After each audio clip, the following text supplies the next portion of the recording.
Question 3 asks us to find k if 2x to the power of 3 plus 5x to the power of 2 minus kx plus 4 has x plus 2 as a factor. So we know if we have a function p of x that x minus n is a factor if and only if p of n is equal to 0. So what we have here, we've been told that x plus 2 is a factor, and another way of writing this is x minus negative 2. So we know that for our function, p of negative 2 should be equal to 0 based on this statement. So essentially the function that we have here, p of x, is equal to 2x cubed plus 5x squared minus kx plus 4. What we want to do is find out what p of negative 2 is when we plug in negative 2 for x into this function. So we have a negative 2 cubed,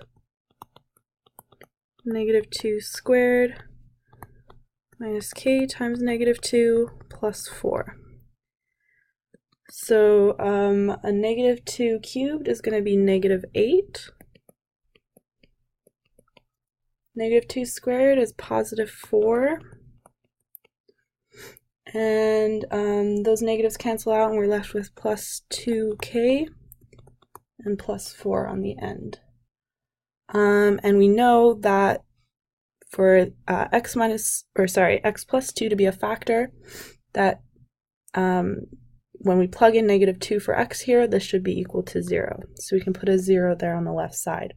And now k is our only variable, and we can solve for k. So I'm going to start out with 2 times negative 8 is negative 16. 5 times 4 is 20. 2k plus 4. Right? Negative 16, combining like terms, plus 20 is positive 4.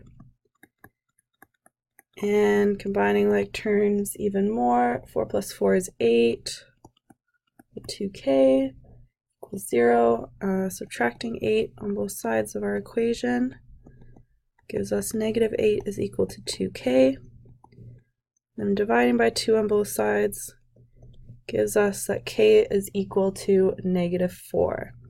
So for this function here, if the factor is x plus 2, then k must be equal to negative 4. And that's the answer to question 3.